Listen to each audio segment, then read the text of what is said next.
Middle east में Israel के खिलाफ हमास और हिजबुल्लाह और यमन के हूती को खड़ा करने के पीछे ईरान का हाथ है। ये बात किसी से छुपी नहीं है। यहाँ तक कि 7 अक्टूबर 2023 को इजराइल पर हुए हमले के पीछे भी मास्टरमाइंड ईरान ही था। कई खुफिया रिपोर्ट्स में ये बात साफ हो चुकी है कि हमास के लड़ाकों को 7 अक्टूबर का हमला करने के लिए ट्रेनिंग और हथियारों की सप्लाई ईरान से ही हुई थी। यहाँ तक कि इजराइल हमले की पूरी पटकथा ईरान ने ही लिखी थी। और अब जब इजराइल कह रहा है कि वो हिजबुल्लाह को सबक सिखाने के लिए आर पार की लड़ाई के लिए तैयार है, तो ईरान के कार्यकारी विदेश मंत्री अली बाघेरी कानी ने ये तक कह दिया है कि अगर इजराइल ने लेबनान पर आक्रमण किया तो उसके लिए वो नर्क साबित होगा। यहाँ तक कि अमेरिका ने भी ये बात मानी है कि इजराइल और हमास के युद्ध में ईरान सीधे तौर पर कूद पड़ेगा। और इसी कड़ी में अब एक बहुत बड़ा खुलासा हुआ है। दरअसल यूरो न्यूज ने अपनी एक रिपोर्ट में बताया कि ईरान समर्थित हजारों लड़ाके हिजबुल्लाह में भर्ती होने के लिए तैयार हैं, क्योंकि इससे पहले पीएम नेतन्याहू ने ऐलान कर दिया था कि वो हिजबुल्लाह को बख्शेंगे नहीं। और इसी के तुरंत बाद ईरान के कई लड़ाकों ने हिजबुल्लाह में भर्ती होने की इच्छा जाहिर की है। हालांकि कई मीडिया रिपोर्ट्स में इस बात की पुष्टि हो चुकी है कि हिजबुल्लाह के पास मौजूदा समय में 1 लाख से ज्यादा सशस्त्र लड़ाके हैं, जिनके पास सीरिया में युद्ध लड़ने का लंबा अनुभव है।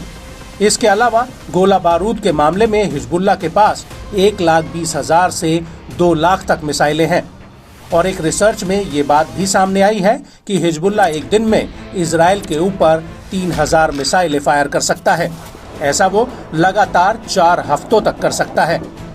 लेकिन बात आती है ईरानी लड़ाकों की हिजबुल्लाह में भर्ती होने की, तो हिजबुल्लाह प्रमुख हसन नसरल्लाह ने ईरान के इस ऑफर को फिलहाल मना कर दिया है। न्यूज एजेंसी एसोसिएट प्रेस के मुताबिक नसरल्लाह का कहना है कि उनके पास इजराइल से लड़ने के लिए पर्याप्त संख्या में लड़ाके हैं। नसरल्लाह ने इराक, सीरिया और यमन में ईरान समर्थित लड़ाकों का हिजबुल्लाह में भर्ती होने की गुजारिश का आभार जताया है। नसरल्लाह का कहना है कि हमने उनका धन्यवाद किया है, लेकिन हमारे पास पहले ही उचित संख्या में लड़ाके हैं। लेकिन इसको लेकर एफडीडी के एनालिस्ट डेविड दाऊद का कहना है कि हिजबुल्लाह कई बार अपनी उस ताकत को दिखाने की कोशिश करता है जो हकीकत में उसके पास है ही नहीं। नसरल्लाह सिर्फ अपनी जनता को ये जताना चाहते हैं कि वो अकेले अपने दम पर इजराइल का सामना कर सकते हैं। हालांकि अगर हकीकत में हिजबुल्लाह खतरे में पड़ता है तो ईरान समर्थित लड़ाके सीधे लेबनान आ सकते हैं।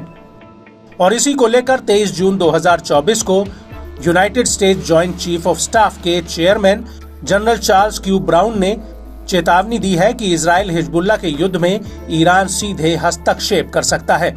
अमेरिका का कहना है कि हमास के मुकाबले ईरान हिजबुल्लाह को अपना सपोर्ट देने में ज्यादा इच्छुक है।